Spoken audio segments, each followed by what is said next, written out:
பிசாசு அந்த communication channel மூலமாக சத்தியத்தை மறைச்சு பாவத்தை பெருக செஞ்சு முன்ன போக வச்சிருக்கான். அதுக்கு நம்மளை பயன்படுத்துறான்.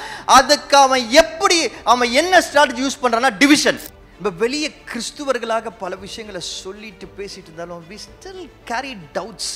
பல சமயத்தில் நம்மளோட கம்யூனிகேஷன் ஃபெயிலியருக்கு காரணம் என்ன தெரியுமா? நம்ம இங்கே யோசிக்கிறது ஒன்று, ஆனால் பேசுறது ஒன்று. உங்கள் குரூப் யாராக இருக்கணும்னா, உங்களோட கோ டு பீப்புள் யாராக இருக்கணும்னா, people who will challenge you when you deviate against God's word.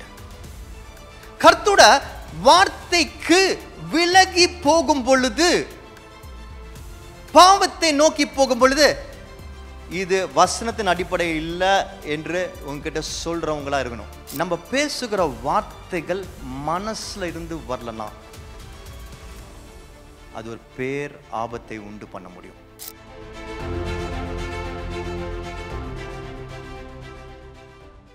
Pastor, ஏன்டா இதை பேசணுமோன்னு இருக்குது பாஸ்டர். பேசாமல் நான் பேசாமலே இருந்திருக்கலாமா? ஒருவேளை நான் பேசுகிறதுக்கு முன்னாடி யோசிச்சுட்டு பேசியிருக்கலாமான்னு என்னோடய பேச்சை குறித்து எனக்கே ரொம்ப கஷ்டமாக இருக்குது பாஸ்டர். என்னோடய பேச்சினால் நான் இழந்திருக்கேன். என்னோடய ஃப்ரெண்ட்ஷிப் இழந்திருக்கேன், என்னோடய ரிலேஷன்ஷிப் இழந்திருக்கேன், மற்றவங்கள காயப்படுத்துகிறேன், கஷ்டப்படுத்துகிறேன், இன்னும் எனக்கும் கன்ஃபியூஷன் ஆகுது. அது மட்டும் இல்லாமல் அநேக வாய்ப்புகளையும் நான் இழந்திருக்கேன் பாஸ்டர். இப்படி இருக்கப்போ நான் பேசாமே இருந்துடணுமா, அமைதியாகவே இருந்துடணுமா? இதை நான் எப்படி மாற்றணும்னு எனக்கு புரியலை. இதுக்கு நான் என்ன தான் பாஸ்டர் பண்ணுறது? நம்ம பேச்சு சில சமயத்தில் ஏண்டா இதை பேசணும் அப்படின்னு சொல்லிட்டு நமக்கு தோன்றுகிற அளவிற்கு பிரச்சனையை உண்டு பண்ணுது. we see many times, இங்கே கவனிங்க, we see many times நம்ம பேசுகிற பேச்சு ஒரு அதிர்வை உண்டு பண்ணிடுது. அதிர்வுனா நல்ல விஷயமா இல்லை, பிரச்சனையா. we feel so much after seeing the consequences. அதற்கான நம்ம பேச்சின் கான்சிக்வன்சஸை நம்ம அனுபவிக்கும் பொழுது, அது நம்மை சுற்றி நடக்கிறத பார்க்கும் பொழுது கொஞ்சம் யோசித்து பேசியிருக்கலாமா என்று தோணும். நிறைய வாட்டி எனக்கு அது தோணியிருக்கு. அது முக்கியமாக சில சமயம் நம்ம விளையாட்டாக கிண்டல் பண்ணுறோன்னு நினச்சிட்டு சில விஷயங்களை நம்ம பேசுவோம், ஜோக்காக பேசுவோம்னு நினச்சி பேசுவோம். ஆனால் அது மற்றவங்களை ஏதாவது ஒரு விதத்தில் பாதிப்படைய செஞ்சுருக்கோம். It would have hurt somebody very badly.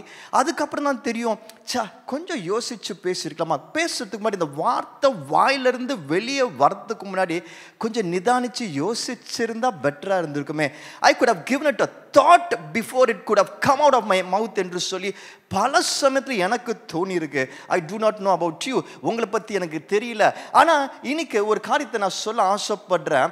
இப்படிப்பட்ட பேச்சு, நம்மளுடைய பேச்சு பாதிப்பை உண்டு பண்ணுகிறத, இப்படிப்பட்ட பேச்சு நிறைய வாய்ப்புகளை நம்ம மிஸ் பண்றதுக்கு காரணமாக, இப்படிப்பட்ட பேச்சு நம்ம இருக்கிற இடங்கள்ல சண்டைகளை உண்டு பண்ணுகிறதாக இருக்கிறத நம்ம பார்க்கிறோம். And communication is so important. இந்த கம்யூனிகேஷன் ரொம்ப ரொம்ப முக்கியமாக இருக்கிறது.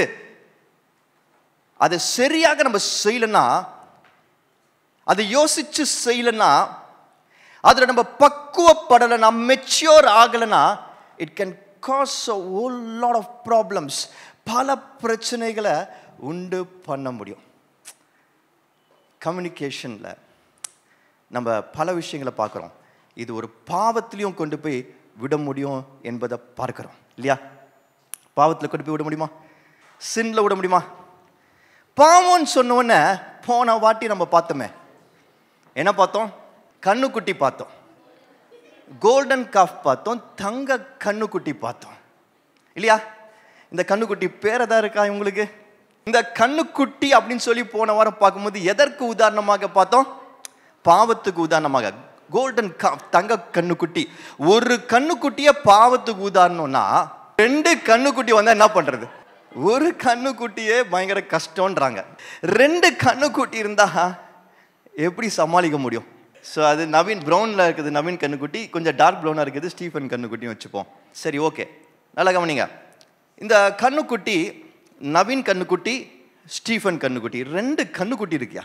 இந்த ரெண்டு கண்ணுக்குட்டியும் பார்க்கறதுக்கு சாதுவா, அழகா, சமத்தா இருக்கு அந்த ரெண்டு பேரும் மாதிரி. ஆனா நம்ம பைபிள்ல போன வாரம் பார்த்த கண்ணுக்குட்டி அது அவ்வளவு சாதுவா இல்லை, அழகா இல்லை.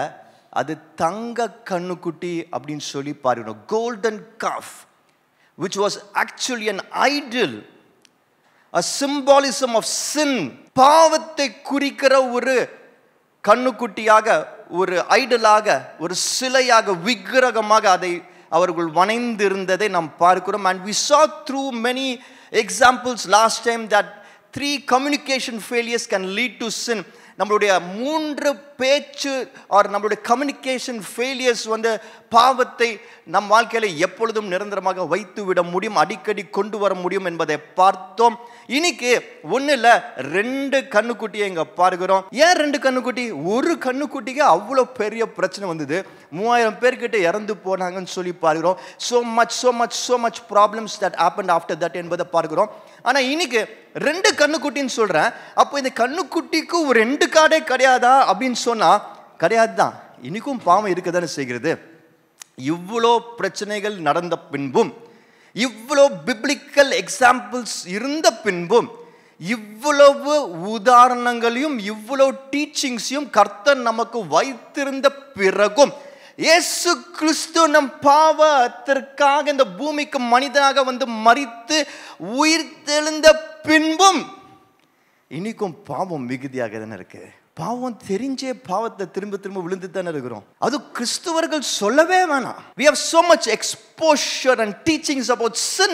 பாவத்தை குறித்து அவ்வளவு வெளிப்பாடுகள் இருக்கிறது, போதனைகள் இருக்கிறது. இருந்தும் பாவத்தில் விழுந்துட்டே இருக்கிறோம். எல்லாத்தையும் விட்டுருங்க.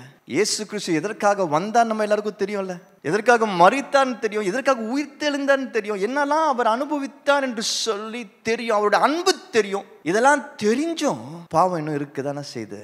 அந்த பாவத்துக்கு நம்ம உள்ளத்தை நம்பாக்கிடுறோம், சொரணை இல்லாமல் மாற்றிடுறோம். அதான் உண்மை. ஒரு பாயிண்ட் ஆஃப் டைமுக்கு அப்புறம் இந்த பாவத்தை திரும்ப திரும்ப திரும்ப திரும்ப செய்யும் பொழுது, இந்த பாவத்தை திரும்ப திரும்ப பார்க்கும் பொழுது அந்த குற்ற உணர்ச்சி இல்லாமல் போயிடுது. there's no sense of guilt after a period of time. அந்த பாவம் பாவம் அது ஒரு பெரிய விஷயம் இல்லை, பாவமா அப்படின்னா அப்படின்ற அளவுக்கு நமக்குள்ள ஒரு நம்னஸ், ஒரு சொரணை இல்லாத ஒரு தன்மை வந்துடுது. At a point we don't even realize that this is sin. பாவத்தை குறித்து எப்பொழுதும் ஒரு விழிப்புணர்வு இருக்க வேண்டும். பாருங்க, பாவத்தை குறித்து எப்பொழுதும் ஒரு தேவ பயம் இருக்க வேண்டும். பாருங்க, there should be fear of God regarding sin always. இன்னைக்கு உலகத்தில் பல டீச்சிங் ப்ரீச்சிங் வந்துருச்சுங்க. அதுவும் இன்டர்நெட் வந்த பிறகு என்னென்னமோலாம் பேசுகிறாங்க. ஹைப்பர் கிரேஸ்னு ஒரு கான்செப்ட் இருக்குங்க. தயவு செய்து அதில் மட்டும் மாட்டிக்காதீங்க. ஏசப்பா ஒரு வாட்டி எல்லாத்தையும் முடிச்சிட்டாரு, இந்த மாதிரி நீங்கள் கவலையே பட வேணா, பாவம்லாம் ஒரு விஷயம் இல்லை அப்படின்லாம் சொல்லி பேசுகிறாங்க. பாவம் இருக்கு, பாவம் கொடியது, பாவத்தின் சம்பளம் மரணம். we should have awareness about sin. அதை பற்றி நம்ம பிள்ளைங்க கிட்டேயும் நம்ம பேசணும், சொல்லணும். பெரியவங்களாக இருந்தாலும் சரி, சின்னவங்களாக இருந்தாலும் சரி, பாவத்தை பற்றி தெரிந்திருக்க வேண்டும், பாவத்திற்கு விலகி இருக்க வேண்டும், பாவத்தை குறித்து தேவ பயம் இருக்க வேண்டும். Because every time we commit sin, over a period of time it becomes so easy. அது சாதாரணமாயிடுது, எளிதாயிடுது. அதுக்கப்புறம் அது பாவன்னே நம்ம உணர மாட்டோம். நான் சொல்றது புரியுதா? இது ரொம்ப முக்கியமான விஷயம். தயவுசெய்து கவனமாக கூர்ந்து கேட்டுக்கொள்ளுங்க. ஃபர்ஸ்ட் டைம் நீங்கள் ஒரு பாவத்தை செய்யும் பொழுது, ஒரு பாவத்தில் விழும் பொழுது, இல்லாட்டி பாவத்தை பார்க்கும் பொழுது ஒரு பயம் இருக்கும், குற்ற உணர்ச்சி இருக்கும். ஆனால் நீங்கள் ஒருவேளை ரிப்பன்டன்ஸ்குள்ளே நீங்கள் உங்களை ஒப்பு கொடுத்து சரியாக இருக்கலாம். But over a period of time திரும்ப திரும்ப திரும்ப திரும்ப அந்த பாவங்களை செய்ய செய்ய செய்ய விழ விழ விழ பார்க்க பார்க்க பார்க்க மற்றவங்க அதை பற்றி சொல்ல சொல்ல சொல்ல பாவத்தை குறித்து ஒரு உணர்வே இருக்காது. You'll become so numb about sin. You'll think it's okay. இல்லாட்டி ஒரு பாயிண்ட் ஆஃப் டைம் இது சின்னே இல்லைன்னு கூட பேச தூணும். Very very wrong. ஒரு முக்கியமான எக்ஸாம்பிளை 1 ராஜாக்கள் 12ஆம் அதிகாரத்தில் 25ஆம் வசனத்திலிருந்து 30ஆம் வசனம் வரைக்கும், 1 Kings chapter 12 verses 25 to 30 வரைக்கும் வாசிக்க கேட்க போறோம். யெரொபெயாம் எப்ராயிம் மலை தேசத்தில் சீகேமை கட்டி அதிலே வாசம் பண்ணி அங்கிருந்து போய் பெனுவேலை கட்டினான். யெரொபெயாம் இப்பொழுது ராஜ்யபாரம் தாவீது வம்சமாய் திரும்புகிறதாயிருக்கும். இந்த ஜனங்கள் எருசலேமில் உள்ள கர்த்தருடைய ஆலயத்திலே பலிகளை செலுத்த போனால் இந்த ஜனங்களின் இருதயம் யூதாவின் ராஜாவாகிய ரெகோபயாம் என்னும் தங்கள் ஆண்டவன் வசமாய் திரும்பி அவர்கள் என்னை கொன்று போட்டு யூதாவின் ராஜாவாகிய ரெகோபயாமின் பாரிசமாய் போய்விடுவார்கள் என்று தன் மனதில் சிந்தித்து கொண்டிருந்தான். ஆகையால் ராஜாவானவன் யோசனை பண்ணி பொன்னினால் 2 கன்றுக்குட்டிகளை உண்டாக்கி ஜனங்களை பார்த்து, நீங்கள் எருசலேமுக்கு போகிறது உங்களுக்கு வருத்தம். இஸ்ரவேலரே, இதோ இவைகள் உங்களை எகிப்து தேசத்திலிருந்து வரப்பண்ணின உங்கள் தேவர்கள் என்று சொல்லி ஒன்றை பெத்தேலிலும் ஒன்றை தானிலும் ஸ்தாபித்தான். இந்த காரியம் பாவமாயிற்று. ஜனங்கள் இந்த ஒரு கன்றுக்குட்டிக்காக தான் மட்டும் போவார்கள். Jeroboam built Shechem in the hill country of Ephraim and lived there. From there he went out and built Penuel. Jeroboam said to himself, the kingdom might now return to the house of David. If these people regularly go to offer sacrifices in the Lord's temple in Jerusalem, the heart of these people will return to their Lord, King Rehoboam of Judah. They will kill me and go back to the king of Judah. So the king sought advice. Then he made 2 golden calves, and he said to the people, going to Jerusalem is too difficult for you. Israel, here are your gods who brought you up from the land of Egypt. He set up one in Bethel and put the other in Dan. This led to sin. The people walked in procession before one of the calves all the way to Dan. இந்த இடத்துல 2 கன்றுக்குட்டிகளை பற்றி பார்க்கிறோம். Exactly இந்த verse 28 28ஆம் வசனத்துல 2 கன்றுக்குட்டிகளை பத்தி 2 golden cough பத்தி பார்க்கிறோம். நல்லா கவனிச்சிங்கன்னா இந்த 2 கோல்டன் காஃபும் ஒரு ஐடலாக, ஒரு விக்கிரகமாக உருவாக்கப்பட்டிருக்கிறது. ராஜாவினாலே உருவாக்கப்பட்டிருக்கிறது. There's so much of irony out here. இங்க ரொம்ப சில வருத்தத்திற்குரிய காரியங்கள் இருக்கிறத பார்க்க முடியும் இந்த பகுதியை வாசிக்கும் பொழுது. இந்த 2 கன்றுக்குட்டிகளை பற்றி நான் சொன்னேன். 28ஆம் வசனத்தில் நம்ம பார்க்கிற இந்த 2 கன்றுக்குட்டிகளை பற்றி. ஆனால் நம்ம போன வாரம் வாசித்த அந்த ஒரு கன்றுக்குட்டி, தங்க கன்றுக்குட்டி, எக்ஸாக்ட்லி 500 இயர்ஸுக்கு முன்னாடி அதே பகுதியில் அதே மக்கள் மத்தியில் நடந்திருக்கிற ஒரு விஷயம். The same people, இந்த இஸ்ரவேல் ஜனத்தினார் மத்தியில் இப்படிப்பட்ட ஒரு காரியம் நடந்தது. கர்த்தர் அவங்களை விடுதலையாக்கி அற்புதங்களை செய்து வெளியே கொண்டு வந்த பிறகு they asked for a false god, and அந்த false god அந்த ஆரோனே அவங்களுக்காக செய்ததை நம்ம பார்க்க முடிகிறது. அதற்கான பனிஷ்மெண்ட்டையும் நம்ம பார்த்தோம். how God was upset என்பதையும் பார்த்தோம். how the leader Moses was so upset என்பதையும் பார்த்தோம். கர்த்தர் ஒரு கட்டத்தில் இந்த ஜனத்தை அழிச்சு போடணும் என்று சொல்லி கூட யோசிச்சார், பேசுறத பார்த்தோம். பட் 500 வருஷம் கழிச்சு இன்னும் அவங்க சரியாலன்றது ஒரு விஷயம், மோசமா இருக்கிறாங்க. பாவம் பெருகி இருக்கு, பாவம் டபுளா இருக்கு. அவ்வளோ சத்தியங்கள் சொல்லப்பட்டிருக்கு. கர்த்தர் அவங்களுக்கு கமாண்ட்மெண்ட்ஸா கொடுத்திருக்கிறாரு. ஒரு முறை பாவம் செஞ்சாங்க. அந்த ஒரு முறை செஞ்ச பாவத்தின் நிமித்தம் அவ்வளவு ஆபத்துக்களை பார்த்தாங்க. They had to repent so much to come back and get clear with God. ஆனா திருந்தல. ஜெனரேஷனாக அது அதிகரிச்சுட்டே போகுது. And that's a very important thing that we need to learn. சந்ததியாக பாவம் பெருகி கொண்டுதான் இருக்கிறது. நான் வளர்ந்து வருகிற நாட்களில் இருந்த பாவம் அதிகம்னு சொல்லி என்னுடைய பெற்றோரும் அவர்களுக்கு முன்னாடி இருந்தவங்களும் சொன்னாங்க. இன்னைக்கு அடுத்த தலைமுறைகளை பார்க்கும் பொழுது நாங்கெல்லாம் பார்த்த பாவம் ஒன்றுமே இல்லைன்னு சொல்ற அளவுக்கு இன்னும் வர ஜெனரேஷன்ல என்ன ஆகும்னு சொல்லி யோசிச்சு கூட பார்க்க முடியல. You see the pattern. ஒரு தங்க கண்ணுக்குட்டி இன்னைக்கு 2 தங்க கண்ணுக்குட்டியா மாறிடுச்சு. sin, கொடூரமான பாவம், கர்த்தருக்கு அகைன்ஸ்டான sin, விக்கிரகங்களை வணங்குவதற்காக ஐடல்ஸை கிரியேட் பண்ணியிருக்கிறாங்க. அது யார் கிரியேட் பண்ணது? அந்த ஜீவனுள்ள தேவனின் ஜனங்கள், கர்த்தரால் தெரிந்து கொள்ளப்பட்ட ஒரு ராஜா. And what is very very important, நீங்க நல்லா கவனிச்சு பாருங்க. இந்த 2 வசனங்களை நீங்க பாத்தீங்கன்னா, எடுத்து பாத்தீங்கன்னா உங்களுக்கு தெரியும். அந்த 2 வேர்சஸை நீங்கள் பார்த்தீங்கன்னா, அந்த பழைய வருஷம் இந்த வருஷம் பார்த்தீங்கன்னா உங்களுக்கு தெரியும். இந்த 28, இந்த 12:28 மட்டும் யாராவது ஒருத்தர் ஒரு வாட்டி வாசிங்களேன். Just one time. 1 Kings 12:28 வேகமாக. ஆகையால் ராஜாவானவன் யோசனை பண்ணி பொன்னினால் 2 கன்றுக்குட்டிகளை உண்டாக்கி ஜனங்களை பார்த்து, நீங்கள் எருசலேமுக்கு போகிறது உங்களுக்கு வருத்தம். இஸ்ரவேலரே, இதோ இவைகள் உங்களை எகிப்து தேசத்திலிருந்து வரப்பண்ணின உங்கள் தேவர்கள் என்று சொன்னார். இஸ்ரவேலரே என்ன சொல்றாரு? இஸ்ரவேலரே. எல்லாரும் இஸ்ரவேலரே. இந்த பொய்யை வாசிங்க. இஸ்ரவேலரே, எகிப்திலிருந்து உங்களை வர பண்ணின தெய்வங்கள் இதுதான் அப்படின்னு சொல்றாரு. எதை பார்த்து? விக்கிரகங்களை பார்த்து சொல்றாரு. அந்த ராஜா அவர் உண்டாக்கின அந்த தங்க கண்ணுக்குட்டிகளை பார்த்து இதுதான் உங்களை இஸ்ரவேலிருந்து வெளியே கொண்டு வந்துச்சுன்னு சொல்றாரு. அபத்தமான பொய், சின்ஃபுல் லை. ஆனா நீங்க இதுக்கு முன்னாடி போய் பார்த்தீங்கன்னா ஆரோன் இதே தான் செஞ்சார் இல்லையா? அந்த எக்ஸோடஸ் 32ல நம்ம வாசிக்கிறோம். ஆரோன் இதே தானே செஞ்சாரு. அந்த கண்ணுக்குட்டியை வணைஞ்சிட்டு அவர் இதே வேர்ட்ஸ் தான் சொன்னார். உங்களை எகிப்திலிருந்து அழைத்து கொண்டு வந்த தெய்வம் இதுதான் என்று சொன்னாரு. Just look at this. அது தெய்வம் கிடையாது என்று அவருக்கும் தெரியும், அதுக்கப்புறம் அவங்க எல்லாருக்குமே தெரியும். ஆனா இவ்வளவு வருஷங்கள் கழிச்சு இப்போ இருக்கிற ராஜா இன்னும் அந்த பொய்யை மட்டும் பிடிச்சிட்டு உட்கார்ந்திருக்கிறாரு. That's how sin spreads. பாவம் இப்படிதான் பெருகும்.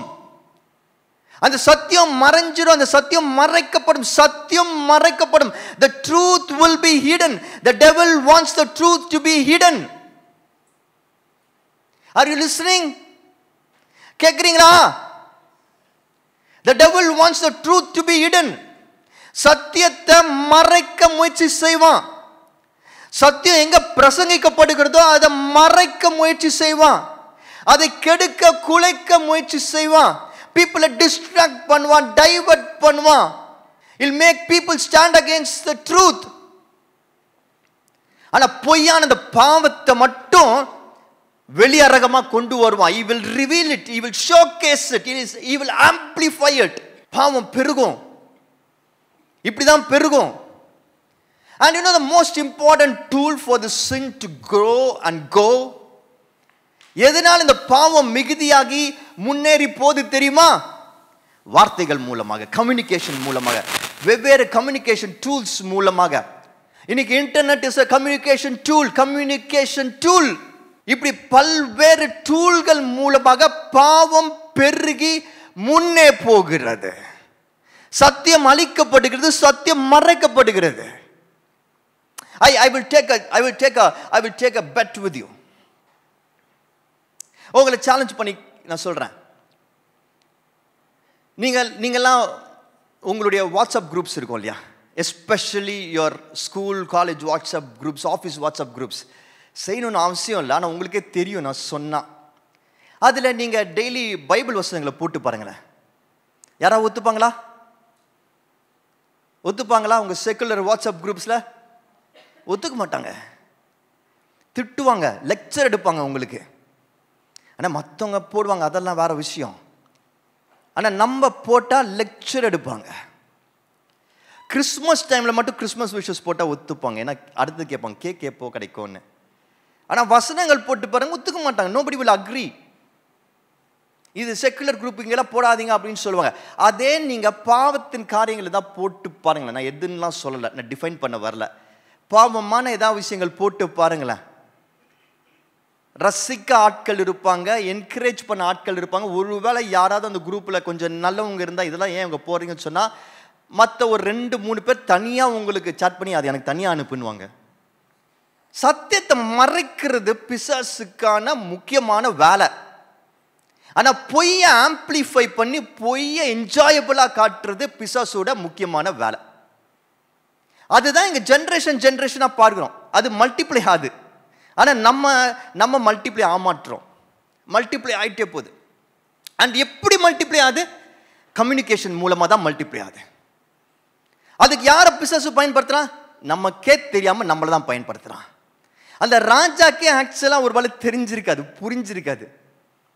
இந்த ராஜாவை குறித்து நம்ம அப்புறம் வாசிக்கும் பொழுது நிறைய விஷயங்கள் இருக்குது. கர்த்தர் அவருக்கு எப்படி தண்டனை கொடுத்தாலும் கையெல்லாம் அவருக்கு சூம்பி போயிடுச்சு. அப்படிலாம் பயங்கர ஆபத்துகள் வந்துச்சு, சரியான தண்டனை கிடைச்சது. அதுக்கப்புறம் போய் திரும்பி கதறி அழுதாரு. அதுக்கப்புறம் ஆண்டவர் சுகத்தை கொடுத்தாரு. ஆனாலும் திருந்தல, அவரு அப்படியே தான் இருந்தாரு. அது அவரோட ஸ்டோரி. இதே மாதிரி தான் நம்மளையும் பல நேரங்களில் பிசாசு பயன்படுத்திட்டு இருக்கிறான். இந்த பாவத்தை, சத்தியத்தை மறைச்சு, ஆர் யூ லிஸ்னிங், கேட்குறீங்களா? சத்தியத்தை மறைச்சு ட்ரூத்தை ஹைட் பண்ண நம்மளே பயன்படுத்துகிறான். ஆனால் அந்த பாவத்தை பொய்ய பெருக செய்ய, மல்டிப்ளை செய்ய, முன்னாடி போக செய்ய நம்மளே பயன்படுத்துகிறான். புரியுதா இல்லையா? Are you able to get what I am saying? நான் சொல்றது புரியுதா? கொஞ்சம் யோசிச்சு பாருங்க. நம்ம எத்தனை நேரத்தில் பாவத்தை நம்ம ஆம்பிளிஃபை பண்ணியிருக்கிறோம்? நம்ம பேச்சில், நம்ம ஆக்ஷன்ஸில், நம்ம சோஷியல் மீடியா பேஜஸ் மூலமாக, நம்ம ஸ்டேட்டஸஸ் மூலமாக, நம்ம நட்பு குழுக்கள் மத்தியில் எத்தனை முறை பாவத்தை நம்ம ஆம்பிளிஃபை பண்ணி, பாவத்தை நம்ம பெருசாக, நம்ம அதிகமாக பேசுறதுக்கு நம்ம ஒரு காரணமாக இருந்திருக்கோம். அது பரவுறதுக்கு நம்ம ஒரு காரணமாக இருந்திருக்கோம். Just think about it. எத்தனை முறை சத்தியத்தை ஸ்ப்ரெட் பண்றதுக்கு, சத்தியம் பேசப்படுறதுக்கு நம்ம ஒரு காரணமாக இருந்திருக்கிறோம். Just think about it. You will be shocked. கம்யூனிகேஷன்ல ரொம்ப முக்கியம். இன்னைக்கு நம்ம பாவத்தை பெருக செய்கிறோமா, சத்தியத்தை பெருக செய்கிறோமா என்று நம்ம பல முறை ஆராய்ந்து பார்க்கணும். It's very important. And today I'm going to tell you very very simple, in a very simple manner. ரொம்ப சிம்பிளாக, என்ன ஃபெயிலியர் நம்ம கம்யூனிகேஷன்ல, எதனால அந்த ஃபெயிலியர் ஏற்படுகிறது? நம்ம பாவத்தை நம்ம கம்யூனிகேஷன் சேனல்ஸ் மூலமாக, கம்யூனிகேஷன் சேனல்ஸ் நான் சொல்லும்போது நம்ம பேசுகிற வார்த்தைகளை சொல்கிறேன், நம்மளுடைய ஆக்ஷன்ஸை சொல்கிறேன், நம்மளுடைய சோஷியல் மீடியா ஹேண்டில்ஸை சொல்கிறேன், நம்ம சக மனுஷங்கிட்ட நடந்துக்கிறத பேசுகிறத சொல்கிறேன். ஸோ மெனி திங்ஸ் உங்களுக்கே புரியும்.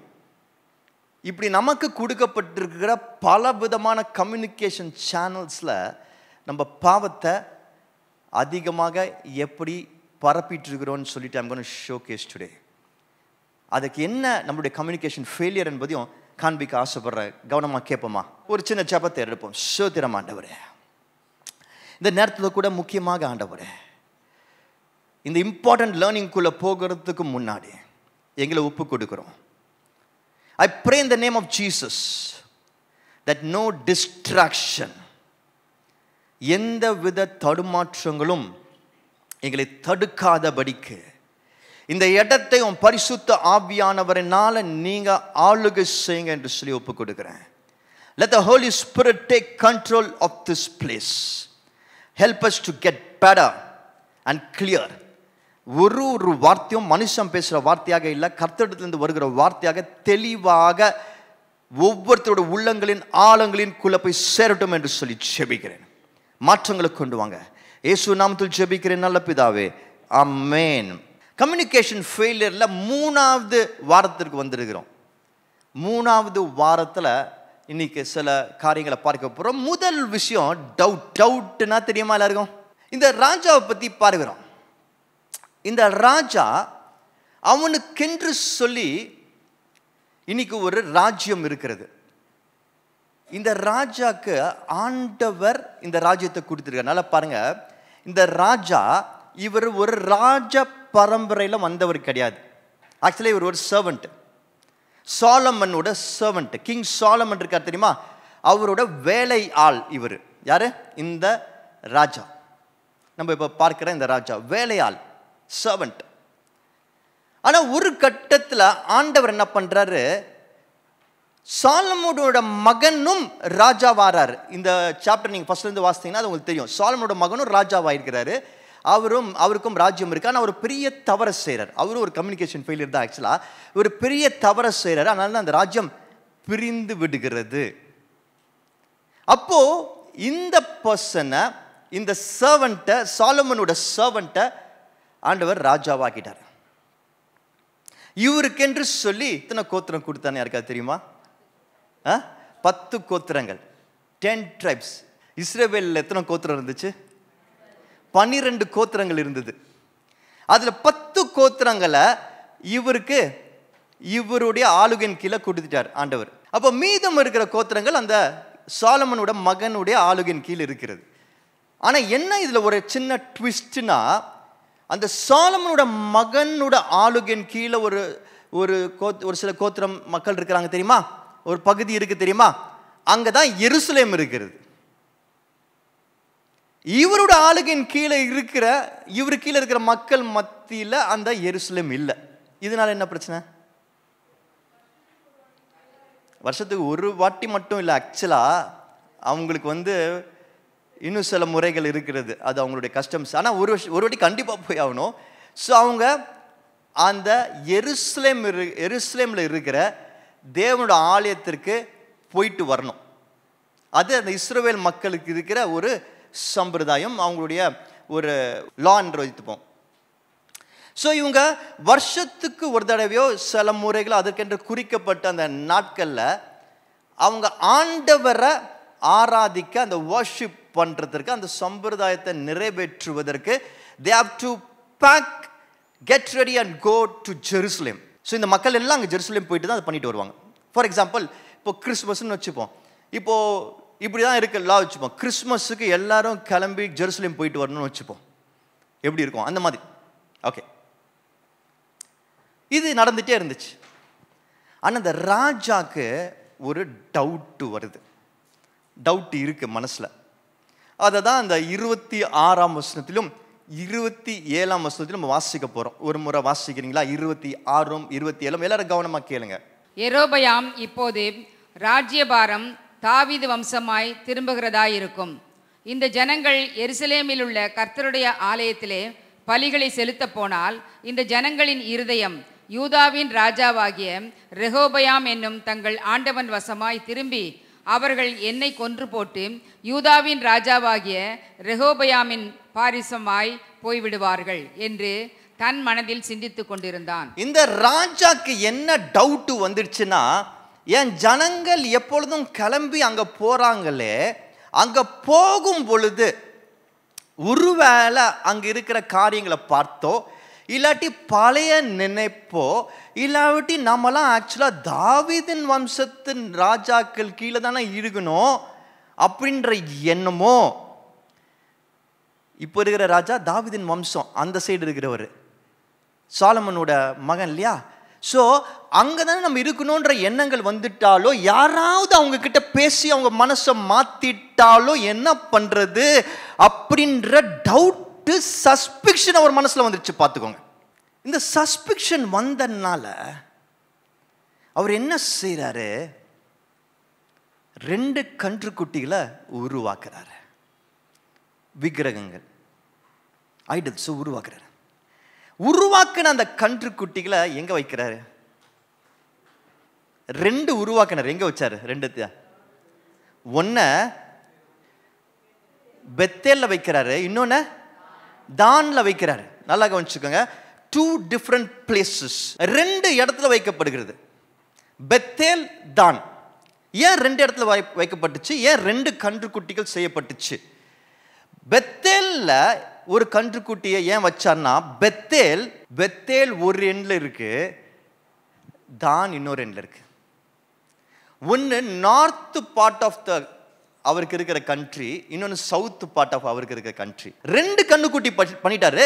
2 கன்றுக்குட்டியும் ஒவ்வொரு எண்ட்ல வச்சிட்டாரு. நார்த்ல வச்சிட்டாரு, காஷ்மீர்ல ஒன்று வச்சிட்டாரு, கன்னியாகுமரியில ஒன்று வச்சிட்டாரு. இப்போ ஏன் இந்த 2 அவர் பண்ணி வச்சிருக்கிறான்னு சொல்லி பார்த்தா, இஸ் இன்டென்ஷன். நம்ம ஊர்லயே இருக்கட்டும், வெளியே இவங்க போக கூடாதுன்னு நினைச்சிருந்தா நம்ம ஊர்லயே ஒரு இடத்துல வச்சிருக்கலாம் இல்லையா? கவனிக்கிறீங்களா இல்லையா? நம்ம ஊர்லயே இருக்கட்டும், வெளியூருக்கு போனாதான் ஆபத்துன்னு எனக்கு தோணுது. அப்ப நம்ம ஊர்லயே ஒரு இடத்துல வச்சிடலாம் இல்லையா? ஆனா அப்படி வைக்கல, 2ஆ பிரிச்சு 2 கார்னர்ல ஏன் வச்சார்னா, அந்த அவருடைய ஊர் மக்களை அவர் 2ஆக பிரிக்க முயற்சி செஞ்சார். Division. You understand? He is dividing his own people. இப்போ என்ன நடக்கும் கொஞ்சம் யோசிச்சு பாருங்க. 2ஆ பிரிச்சாச்சு, 2 ஜியோகிராஃபியில வச்சாச்சு. என்ன நடக்கும்? இவர் அந்த மக்கள் கிட்ட என்ன சொல்லிருப்பேன்னா, ஏன் நான் 2ஆ பிரிச்சு வச்சுன்னா உங்களுக்கு இன்னும் வசதியா இருக்கும். நார்த்ல இருக்கிறவங்க நார்த் பக்கத்துல இருக்கிறதுலாம் போயிடலாம், சவுத்துல இருக்கிறவங்க சவுத்தை சுத்தி இருக்கிறவங்க அதுக்கு போயிடலாம், உங்களுக்கு வசதி தானே என்று சொல்லியிருக்கலாம். ஆனா உண்மையான காரணம் அது இல்லை. 2ஆ பிரிச்சு 2 இடத்துல ஜியோகிராஃபிக்கா பிரிச்சு வச்சா என்ன ஆகும் சொல்லுங்க? நார்த்தில் இருக்கிற கண்ணுக்குட்டி சாமி அவங்களுக்குன்னு ஒரு விரதம் வரும், அவங்களுக்குன்னு ஒரு பக்தி வழிபாட்டு முறை வரும், அவங்களுக்கு நாள் கிழமைகள் வரும், அவங்களுக்குன்னு ஒரு கலாச்சாரம் உருவாகும். சவுத்தில் இருக்கிறவங்களுக்கு அவங்களுக்குன்னு ஒரு பக்தி வரும், நாள் கிழமை வரும், கலாச்சாரம் உருவாகும். இப்போ என்ன ஆகும்? சவுத்தில் இருக்கிறவங்க நார்த்தில் இருக்கிறவங்க ஒரு பிரிவினை வரும், டிவிஷன் வரும். இவன் அங்கே போகும்பொழுது ஒரு பிரச்சனை, அவன் எங்கே போகும்போது ஒரு பிரச்சனை, இவன் செய்யும்போது ஒரு பிரச்சனை, அவன் செய்யும்போது ஒரு பிரச்சனை, நீ பெருசா நான் பெருசான்ற பிரச்சனை, ஸ்பிரிச்சுவல் டிவிஷன் வரும், இமோஷனல் டிவிஷன் வரும், ஜாகிரபிக்கலாகவும் டிவிஷன் வரும். ஆனால் யாருக்கு கொண்டாட்டம்? ராஜாக்கு கொண்டாட்டம். ஃபுல் டைமாக பஞ்சாயத்து பண்ணுறதுக்கு அவருக்கு வேலை கிடைச்சிச்சு. ஏதோ பிரச்சனைனா யார்கிட்ட இப்போ போகணும்? ராஜா கிட்ட தான் போகணும், ராஜாவை நம்பி தான் இருக்கணும்.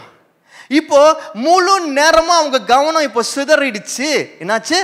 முழு நேரமா அவங்க கவனம் சிதறிடுச்சு. அவங்களால இப்போ அவங்க நாட்டில் இருக்கிற டெவலப்மெண்ட் இஷ்யூஸை பற்றி கவலைப்பட முடியாது. ஸ்ட்ராட்டஜிக்கா அந்த லீடர் யோசிச்சு டிவிஷனை உண்டு பண்ணிட்டார். அவருக்கு ஒரு டவுட் இருந்தது, அந்த டவுட்டுக்கு ஒரு பதில் வேணும். அந்த பதிலை எப்படி கொண்டு வர்றாருன்னா பிரிவினை மூலமாக. கம்யூனிகேஷனு எப்படி முன்னாடி போகும்னு சொல்கிறேன் தெரியுமா? கம்யூனிகேஷனில் பாவம் எப்படி முன்னாடி போகும்னு சொல்கிறது தெரியுமா? பிரிவினை மூலமாக போகும், டிவிஷன் மூலமாக போகும். பிசாசு, நல்லா கவனிங்க, நல்லா கவனிச்சுக்கோங்க, இம்பார்ட்டன்ட் பாயிண்ட். பிசாசு நம்மளுடைய கம்யூனிகேஷன் சேனல்ஸை, நம்மளுடைய எல்லா கம்யூனிகேஷன் சேனல்ஸை, I want to repeat this, எல்லா கம்யூனிகேஷன் சேனல்ஸ்ன்னு சொல்லும் போது உங்களுக்கு புரியுதா? எதுன்னு புரிஞ்சிச்சா? அவங்க எல்லாருக்கும் புரிஞ்சிச்சு? அந்த இங்கிலீஷ் வார்த்தை புரிஞ்சிச்சா இல்லையா? எல்லா கம்யூனிகேஷன் சேனல்ஸ், அதாவது நம்ம பேசுகிறது, நம்ம டெக்ஸ்ட் பண்ணுகிறது, நம்ம ஸ்டேட்டஸு, நம்மளுடைய சோஷியல் மீடியா பேஜஸ்ஸு, நம்ம எந்த விதத்தில் ஆக்ஷன்ஸ் மூலமாக எந்த விதத்தில் கம்யூனிகேட் பண்ணாலும் கம்யூனிகேஷன் சேனல். அந்த கம்யூனிகேஷன் சேனல் மூலமாக சத்தியத்தை மறைச்சு பாவத்தை பெருக செஞ்சு முன்ன போக வச்சிருக்கா. அதுக்கு நம்மளை பயன்படுத்துகிறான். அதுக்கு அவன் என்ன ஸ்ட்ராட்டஜி யூஸ் பண்ணுறான்னா டிவிஷன், பிரிவினை. நீங்க பேசும்போது, நீங்க எங்கேயா பேசுறீங்கன்னா அங்கே சண்டை வருதா? நீங்க ஏதாவது விளையாட்டா கிண்டலா பேசுறேன்னு நினைச்சு பேசுறீங்கன்னா அது காயம் உண்டு பண்ணுதா? நீங்க பேச ஆரம்பிச்சாலே உங்க ரிலேஷன்ஷிப்ஸ்ல ஏதாவது தகராறு தான் வருதா? நீங்க ஒரு இடத்துல பேசிட்டு போனீங்கன்னா அந்த இடத்துல ஒரு சோர்வு, ஒரு பலகீனம் இருக்கா? நீங்க பேசுற பேச்சுனால பின்னாடி உங்களை பத்தி நிறைய பேர் பேசுறாங்களா? பிரிவினை. Bible very clearly points out that this verse, blessed are the peacemakers என்று சொல்லிட்டே இருக்கு. மரணமும் ஜீவனும் நாவின் அதிகாரத்தில் என்று சொல்லிட்டே இருக்கு. நம்ம பேசுற வார்த்தைகள் கட்ட வேண்டும், எழுப்ப வேண்டும் சொல்லிட்டே இருக்கு. ஆனா இன்னைக்கு நம்ம பேச்சுனால, நம்மளுடைய போஸ்ட்னால, நம்ம செய்யற ஆக்ஷன்ஸ்னால is there a division, unrest, chaos, confusion? கொஞ்சம் திங்க் பண்ணி பாருங்க. just think about this. வேகமாக கொஞ்சம் யோசிச்சு பாருங்களேன். I'm just pointing out some examples. ரேண்டமாக இங்கேயும் சில எக்ஸாம்பிள்ஸ் மட்டும் பாயிண்ட் அவுட் பண்ணுறேன். You can dig deeper. எல்லாத்தையும் நான் கவர் பண்ண முடியாது, but just pointing out. So ஏன் இந்த எக்ஸாம்பிள்ஸ் நான் பாயிண்ட் அவுட் பண்ணுறேன்னா, நான் ஒரு எக்ஸாம்பிள் சொல்லும் போது உங்களுக்கு ஆமாம் நான் இப்படி பண்ணலை, நான் அப்படி பண்ணலை என்று சொல்லி நீங்கள் கம்பேர் பண்ணலாம். But when you think like that, you will actually spend time to repent. அதனால தான் நான் சொல்கிறேன். யோசிச்சு பாருங்கள். நமக்கெல்லாம் கிண்டல் பண்ணுற ஒரு ஹேபிட் இருக்கும். நம்ம கிண்டல் பண்ணி பேசணும். நம்ம ஒரு குரூப் இருக்குது, ஒரு 4-5 பேர் இருக்கிறாங்க. அவங்க சிரிக்கணுன்றதுக்காக நம்ம சில சமயத்தில் ஏதாவது கிண்டல் பண்ணி பேசுவோம். அந்த குரூப்பில் ஒரு 3 பேர் சிரிப்பாங்க, ஒரு 2 பேர் ஹர்ட் ஆகிருக்கலாம். Just think about it. அந்த மாதிரி எத்தனை பேர் நம்ம ஹர்ட் பண்ணியிருக்கோம்? எத்தனை பேர் நம்ம கூட பேசுறது நிறுத்திருக்காங்க? Just think about. எத்தனை பேர் பேசுறது நிறுத்திருக்கிறாங்க? எத்தனை பேர் காயம் அடைஞ்சுன்னு சொல்லியிருக்கிறாங்க? Just think about it. நம்ம ஒரு ஆஃபீஸில் வேலை செய்கிறோம். அந்த ஆஃபீஸில் நம்ம மேபி ஒரு லீடர்ஷிப் ரோலில் இருக்கிறோம், இல்லாட்டி ஒரு பர்டிகுலர் அசைன்மெண்ட் மேனேஜ் பண்ணுறோம். நம்ம கிட்ட இருக்கிறவங்க நம்ம பேசுகிற வார்த்தைனால எத்தனை பேர் பெட்டராக செய்யாமல் சோர்வாயிருக்கிறாங்க, டிமோட்டிவேட் ஆகிருக்கிறாங்க. என்னால் யோசிப்பா, நம்ம குடும்பத்தில், ஃபேமிலியில் நம்ம பேசுகிற வார்த்தைகள்னால எத்தனை பேர் there so upset, there's no peace. அப்படிலாம் தருணங்கள் ஏற்பட்டுருக்குன்னா நீங்கள் புரிஞ்சுக்கணும். உங்கள் பேச்சுனால உங்கள் கம்யூனிகேஷனால இப்படிலாம் சில நிலைமைகள் ஏற்பட்டுருக்குன்னா நீங்கள் it's time, it's a warning sign, it's an alarm that God is giving. ஆண்டவர் ஒரு அலாரம் மணி அடிச்சுட்டு இருக்கிறான்னு நினச்சிக்கோங்க. உங்கள் கம்யூனிகேஷன் சேனல்ஸ் மூலமாக பாவம் பெருகுது. உங்கள் கம்யூனிகேஷன் சேனல்ஸ் மூலமாக ஒரு கண்ணுக்குட்டி 2 கண்ணுக்குட்டியாக மாறிட்டு இருக்குன்றதை மட்டும் தெரிஞ்சுக்கோங்க. ஆபத்து. Check yourself, check your words, check your communication channels. ஏன் இது நடக்குது? முதல் பிரச்சனை தெரியுமா? நம்ம உள்ளத்தில் எப்போதும் ஒரு டவுட் இருந்துகிட்டே இருக்கு. எதை பார்த்தாலும் டவுட். இவங்க எனக்கு விசுவாசமாக இருப்பாங்களா? இவங்க கரெக்டாக செஞ்சிருவாங்களா? இவங்க உருப்பிட்டுருவாங்களா? இவங்க நேர்மையானவங்களா? இவங்க எனக்கு பின்னாடி ஏதோ யோசிக்கிறாங்களா, பேசுறாங்களா, சதி செய்றாங்களா? யோசிச்சு பாருங்க. எத்தனை முறை இந்த மாதிரி எண்ணங்கள் உங்க உள்ளத்துல வந்திருக்குன்னு கொஞ்சம் யோசிச்சு பாருங்க. Go deep inside your heart and check your heart. Doubts இந்த மாதிரி வந்திருக்கா? உங்கள் குடும்பத்தினரை குறித்து,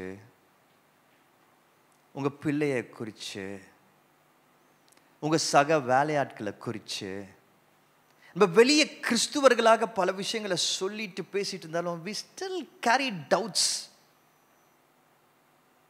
So bad. இந்த மாதிரி டவுட் இருக்கு பார்த்தீங்களா? இதுதான் பல நேரங்களில் ராங் கம்யூனிகேஷனுக்கு காரணமாக மாறிடுது. இந்த வாட் இஃப் என்று சொல்லி நம்ம யோசிக்கிறோம் தெரியுமா? ஏன் இப்படி நடந்துட்டா என்ன பண்ணுறது, இப்படி நடந்துட்டா என்ன பண்ணுறது நம்ம யோசிக்கிறோம் தெரியுமா? அந்த யோசனைகள் நம்ம உள்ளத்தில் அதிகமாகும் பொழுது இவங்க இப்படி செஞ்சுட்டா என்ன பண்ணுறது, அவங்க இப்படி செஞ்சுட்டா என்ன பண்ணுறது, இது இப்படி நடந்துட்டா என்ன பண்ணுறது, இவங்க என்னை ஏமாத்திட்டா என்ன பண்ணுறது, இவங்க எனக்கு பின்னாடி ஏதோ செஞ்சுட்டா என்ன பண்ணுறது, நம்ம மனசில் ஆழமாக பதிக்கிற யோசனைகள் இருக்கு தெரியுமா? அது ரொம்ப நாள் உள்ள இருக்க முடியாது. நம்ம இதயம் பார்த்தீங்கன்னா இவ்வளோதான் சைஸு. ஆக்சுவலி இது இதயத்துலேருந்து வரல, உங்களுக்கு எக்ஸாம்பிளை சொல்கிறேன். இதயம் இவ்வளோதான் சைஸு, எவ்வளோதான் தாங்குவோம்? வெடித்து சிதறும். எப்படி வரும்? வாய் வழியாக வரும், இல்லாட்டி ஆக்ஷன்ஸில் வரும். The more you think negative inside your heart, it comes out at a point of time. அந்த சமயத்தில் வருது தெரியுமா வார்த்தைகள்? அது டிவிஷனை உண்டாக்குற வார்த்தையாக மட்டும்தான் இருக்கும், சண்டே உண்டாக்குற வார்த்தையாக மட்டும்தான் இருக்கும், பிரச்சனையை உண்டாக்குற வார்த்தையாக மட்டும்தான் இருக்கும். ஒரு எக்ஸாம்பிள் சொல்கிறேன், கவனிச்சுக்கோங்க. எனக்கு பயங்கர ப்ராப்ளம். மற்ற எல்லா இடத்துலையும் நான் கம்முன்னு இருப்பேன், அமைதியாக இருப்பேன், பொறுமையாக இருப்பேன். ஆனால் அந்த வண்டி ஓட்டும் போது யாராவது ஒருத்தர் லைட்டாக உள்ளே வந்தாலோ ஏதோ பண்ணாலோ கோவம் வரும். அதை விட என்ன தெரியுமா கோவம் வரும்?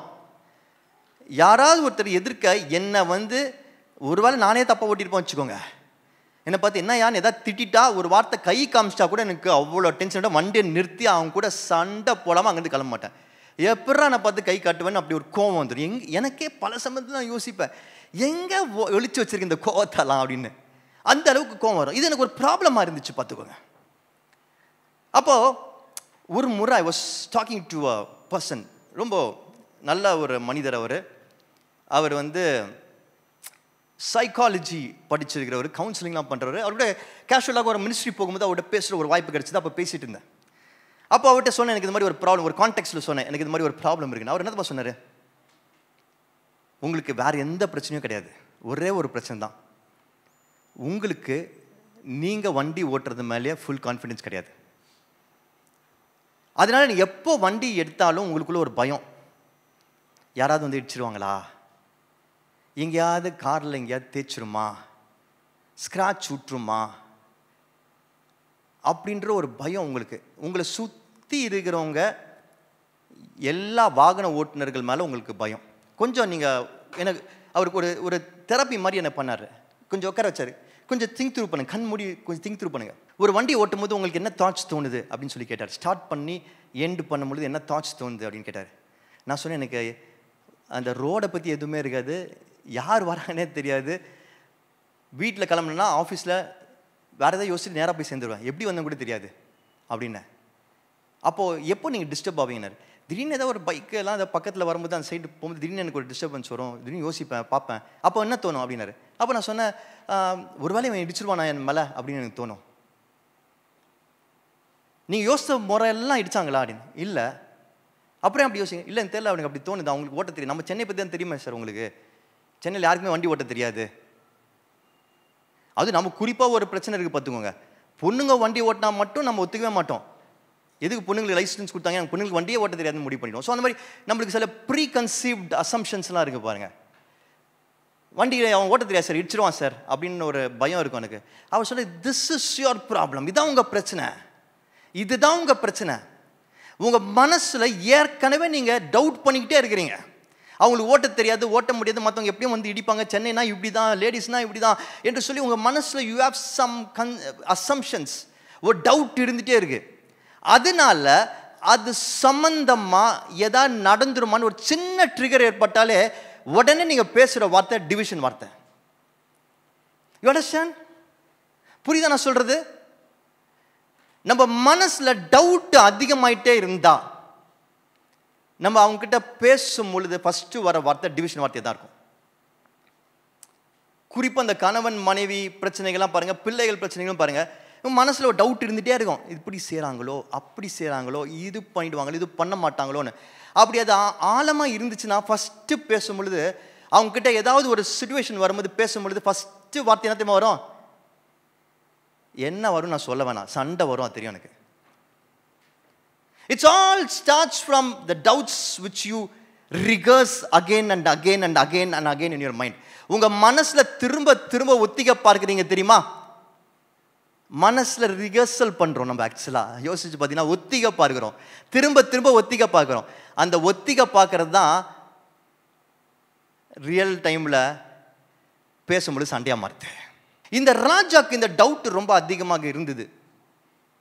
அதனால தான் அது கம்யூனிகேஷன் பண்ணும் பொழுது ஃபெயிலியராக மாறிச்சு. இப்போ இந்த பிரச்சனைக்கு என்ன தீர்வு? நம்ம ஒரு ஃப்ரேம் ஒர்க்கில் ஒர்க் பண்ணிட்டு இருக்கோம் இந்த கம்யூனிகேஷன் சீரீஸில். கரெக்டா இல்லையா? ஓகே, ஒரு ஃப்ரேம் ஒர்க்கில் ஒர்க் பண்ணிட்டு இருக்கோம். என்ன ஃப்ரேம் ஒர்க் யாரா சொல்லுங்க? God inside outside. Okay, so இதுக்கு ஃபர்ஸ்ட் வந்து காட். ஸோ காட் என்னன்னு நம்ம பார்த்தோம். காட் தான் எல்லாமே, அவர் தான் அத்தாரிட்டி, அவர்கிட்ட தான் எல்லாமே ஆரம்பிக்குது, அவர் தான் எல்லாத்தையும் நடத்துறாரு, இஸ் இன் கண்ட்ரோல். பட் இங்க பாருங்க, இந்த இடத்துல டவுட் வரும் பொழுது இந்த ராஜா, this particular king, when he had that doubt in his heart, அவர் மனசுல அந்த டவுட் வரும் பொழுது அந்த டவுட்டை வளர செஞ்சாரு, பெருக செஞ்சாரு. ஒரு பேட் கம்யூனிகேஷன்ல அது முடிஞ்சது. But I'm going to show you something very powerful. முந்தின சாப்டர் 11க்கு போவோம். 37ஆம் வசனமும் 38ஆம் வசனமும் வேகமா வாசிப்போம். சீக்கிரமா 37 and 38 நீ உன் மன விருப்பத்தின்படி ஆண்டு கொண்டு இஸ்ரவேலின் மேல் ராஜாவாய் இருப்பதற்காக நான் உன்னை தெரிந்து கொண்டேன். நான் உனக்கு கட்டளையிட்டதையெல்லாம் நீ கேட்டு கைக்கொண்டு நீ என் வழிகளில் நடந்து என் தாசனாகிய தாவீது செய்தது போல என் கட்டளைகளையும் என் கற்பனைகளையும் கைக்கொள்ளும்படிக்கு என் பார்வைக்கு செம்மையானதை செய்கிறது உண்டானால் நான் உன்னோடு இருந்து நான் தாவீதுக்கு கட்டினது போல உனக்கும் நிலையான வீட்டை கட்டி இஸ்ரவேலை உனக்கு தருவேன். உனக்கும் நிலையான வீட்டை கட்டி இஸ்ரவேலை உமக்கு தருவேன். In English it says, I will build you a house, a lasting dynasty என்று சொல்லுகிறது. lasting யாருக்கு இது சொல்லுது? நம்ம 12ல இருக்கோம். இப்போ 11th சாப்டர் பார்த்துருக்கோம், முந்தின சாப்டர்ல பார்த்துருக்கோம். இப்போ யாருக்கு சொல்லப்படுகிறது இது? It's a prophecy. யாருக்கு சொல்லப்படுது இந்த prophecy? இந்த ராஜாக்கு சொல்லப்படுது. எந்த ராஜாக்கு உள்ளத்துல டவுட் இருந்துச்சோ அந்த ராஜாக்கு முந்தின சாப்டர்ல அவன் வெறும் சர்வெண்டா இருக்கும்போது, சர்வெண்ட் ஒரு லீடர்ஷிப் பொசிஷன் சாலமன் கொடுத்திருக்கிறாரு. அந்த பணியில இருக்கும் பொழுது ஒரு தீர்க்கதரிசி அவர் ரோட்ல சந்திக்கிறாரு. ரோட்ல சந்திக்கிற தீர்க்கதரிசி இவட்ட சொல்றாரு, கர்த்தர் இதை உங்ககிட்ட சொல்றாருப்பா, என்று சொல்லி சில காரியங்களை சொல்லி இப்படி சொல்றாரு, உனக்கு கர்த்தர், நீ ஒபீடியண்டா மட்டும் இரு, உனக்கு கர்த்தர், நீ ஒபீடியண்டா மட்டும் இரு, உனக்கு கர்த்தர், நீ ஒபீடியண்டா மட்டும் இரு, உனக்கு கர்த்தர் ஒரு லாஸ்டிங் டைனஸ்டி கொடுப்பார், நிலையான வீட்டை கொடுப்பார், நிலையான அந்த ப்ராமிஸின் படி தான் இப்போ ராஜாவா இருக்கிறாரு. ராஜா மாறதுக்கான எந்த ஆப்பர்ச்சுனிட்டி அவருக்கு கிடையாது. ஏன்னா சாலமோனோட மகன் தான் ராஜாவானோ, அவர் தான் ராஜாவாயிட்டாரு. ஆனாலும் கர்த்தர் சொன்ன வாக்குத்தத்தத்தை நிறைவேற்றுவதற்காக ஒரு புது விஷயத்தின் மூலமா இவர் ராஜாவாக்கி இருக்கிறார். What more you need? கர்த்தர் வாக்குத்தத்தத்தை கொடுத்திருக்கிறாரு, கர்த்தர் அற்புதங்களை செய்யறாரு. சொன்னதன்படி அவர் கொடுத்த ப்ராமிசஸின் படி அந்த ப்ராமிசஸை நிறைவேற்றுவதற்கு இம்பாசிபிளா இருக்கிற விஷயங்கள் முன்னாடி மிரக்கிள்ஸ் மூலமா பாசிபிளா நடத்துறாரு. நான் விளையாட்டை எப்போதும் சொல்லிட்டு இருப்பேன், அது விளையாட்டு கிடையாது. நாங்க பேசுற விஷயம் காட்சாமியை குறித்து பல ஆண்டுகளுக்கு முன்னாடி பேசுற விஷயம்லாம் இன்னைக்கு நிறைவேறிருக்கு. யோசிச்சு பார்க்க முடியாம நிறைவேறி இருக்கு. எனக்கு எப்படி டவுட் வரும்? எனக்கு டவுட் வரணும்னு நினைச்சா கூட வர மாட்டேங்குது. இன்னைக்கு சில விஷயங்களை இன்னைக்கு பேச ஆரம்பிச்சிருக்கிறோம், பேசுறோம், பெரிய விஷயங்களை பத்தி பேசுறோம். ஆனா எனக்கு கொஞ்சம் கூட துளி கூட டவுட் இல்லை. ஏன் தெரியுமா? என் ஆண்டவர் என் மேல வச்சிருக்க ப்ராமிஸ் எனக்கு தெரியும், அது அவர் நிறைவேற்றி வருகிற அற்புதங்கள் எனக்கு தெரியும். We worry so much about our family, we worry so much about our jobs, we worry so much about our situations. Wow, how can we worry? How can we be doubtful? How can we be suspicious? எப்படி சந்தேகம் வரலாம்? எப்படி doubt வரலாம்? கர்த்தர் சொன்னதை அவர் நிறைவேற்ற மாட்டாரா? ஏன் டிவிஷன் வார்த்தைகளை பேசுறோம்? ஒரு வேலையில் ஆண்டவர் உங்களை உட்கார வச்சிருக்காரு, அந்த வேலையில் அவர் ப்ராமிஸ் கொடுத்திருக்காரு, அந்த வேலையில் இது வரைக்கும் நீங்க செஞ்சதெல்லாம் கர்த்தர் செஞ்ச அற்புதமா இல்லையா? then why are you doubting? ஊழியத்துல why are you doubting? குடும்பத்துல why are you doubting? Doubt வரும் பொழுதெல்லாம் think about the promise that God gave you. Doubt வரும்போதெல்லாம் ஆண்டவர் இது வரைக்கும் செஞ்ச அற்புதங்களை யோசிங்க, சொல்லுங்க, பேசுங்க. Next echo. என்னது எக்கோ? நம்ம பேசுற வார்த்தை திரும்ப நமக்கு கேட்கும். பார்த்துருக்கீங்களா? சில சேம்பர்ல அந்த மாதிரி கேட்கும். இவரோட செகண்ட் கம்யூனிகேஷன் ஃபெயிலியர் என்ன தெரியுமா?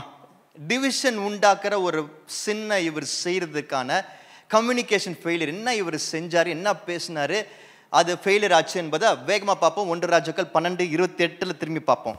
ஆகையால் ராஜாவானவன் யோசனை பண்ணி பொன்னினால் 2 கன்றுக்குட்டிகளை உண்டாக்கி ஜனங்களை பார்த்து, நீங்கள் எருசலேமுக்கு போகிறது உங்களுக்கு வருத்தம்.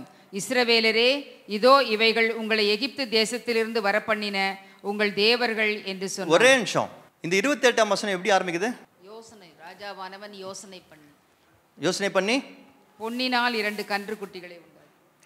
இங்கிலீஷ்ல என்ன ஆரம்பிக்குது? So the king sought advice. The king sought advice, asked advice. He was seeking counsel. தமிழ்ல எப்படி முடியுது அந்த வசனம்?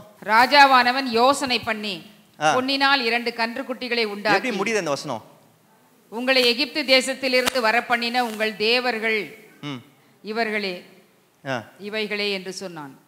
28ஆம் வசனம். 28ஆம் வசனம். நீங்கள் எருசலேமுக்கு போகிறது உங்களுக்கு வருத்தம். இஸ்ரவேலரே, இதோ இவைகள் உங்களை எகிப்து தேசத்திலிருந்து வரப்பண்ணின உங்கள் தேவர்கள் என்று சொன்னான். 28ஆம் வசனத்துல when you read it, நீங்க தமிழ்லயும் வாசிங்க, very clearly it points out something.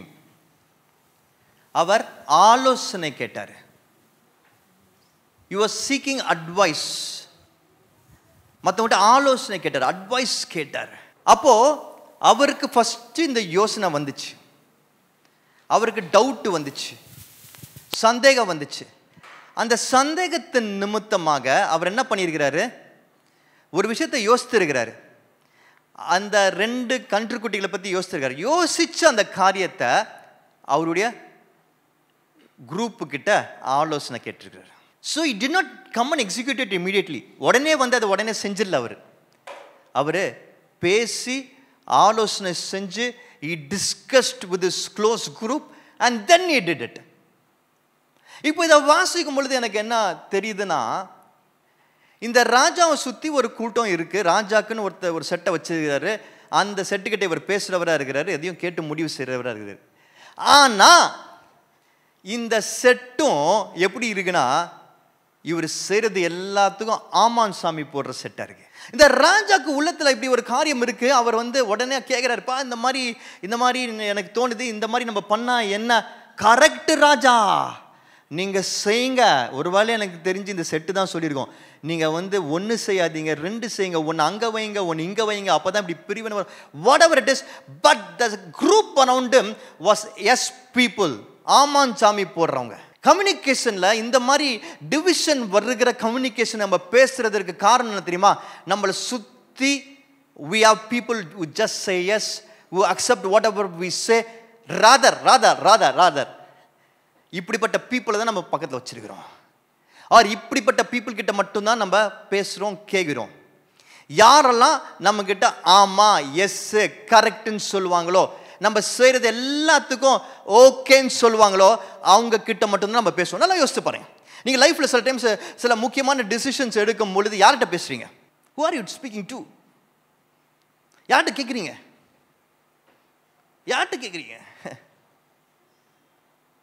அதுவும் கொஞ்சம் கஷ்டமான டிசிஷன், அதுவும் கொஞ்சம் தப்பான டிசிஷன் தான். யாரையா போட்டு தள்ளுறது, யாரையா காலி பண்ணுறது, யாரை பற்றியாவது பின்னாடி பேசி அவங்கள பழி வாங்கணும்னா யார்கிட்ட பேசுவோம்? ஒருத்தங்களை நம்மளுக்கு பிடிக்கல, ஆனால் நேரடியாக அவங்கள எதிர்க்க முடியாது, அவங்கள ஏதோ நம்மளை காயப்படுத்திட்டாங்க, என்ன பண்ணுவோம்? இன்னொருத்தங்கிட்ட பேசுவோம். அது யார்கிட்ட பேசுவோம்? அந்த இன்னொருத்தங்க நம்ம பேசினா அவங்க இல்லை நீ இது செஞ்சிருக்கக்கூடாது அப்படின்னு சொல்கிறவங்ககிட்ட பேசுவோமா? மாட்டோம். நீங்கள் யார்கிட்ட பேசினா அவங்க ஆமாம் அவன் அப்படி தான் எனக்கு இப்படி தான் பண்ணா, நம்ம விடக்கூடாதுன்னு பேச பேசுவோம். ஒரு தம்பி இருந்தார். அந்த தம்பி அவருக்கு கல்யாணம் ஆகி குழந்தை பிறந்து அவருக்கு பிள்ளைங்க இருந்தாங்க.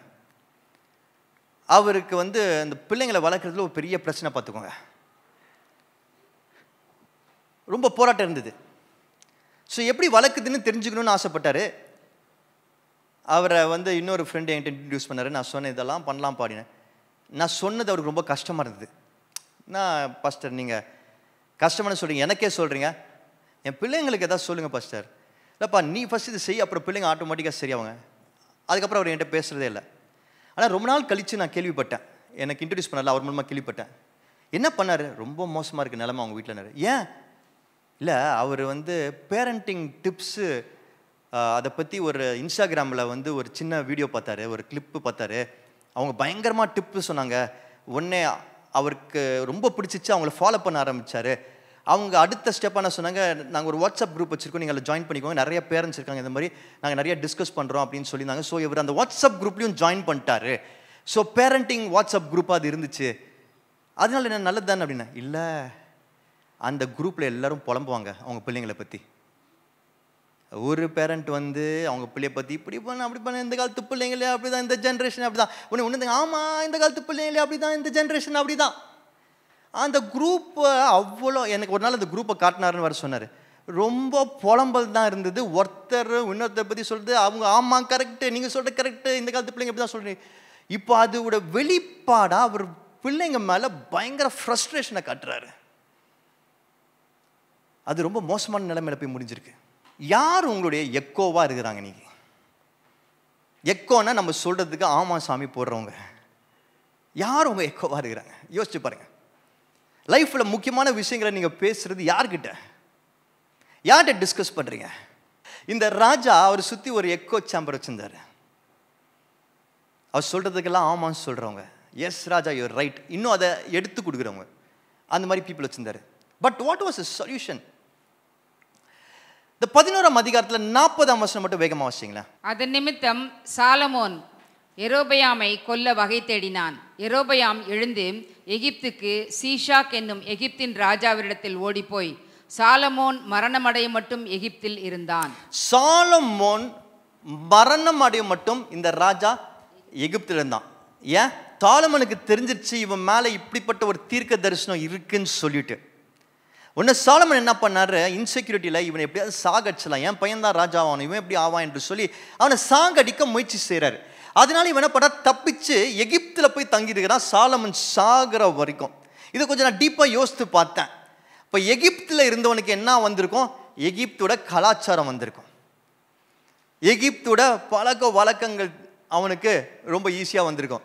எகிப்தில் இருக்கிற பல கலாச்சாரங்களில் ஒரு இம்பார்ட்டன்ட் கலாச்சாரம் என்ன தெரியுமா? அவங்களுடைய விக்கிரகங்கள்.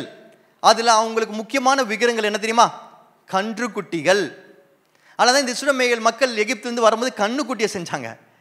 கன்றுக்குட்டிகளை தெய்வமாக வணங்குவார்கள் இந்த எகிப்திய கலாச்சாரத்தில்.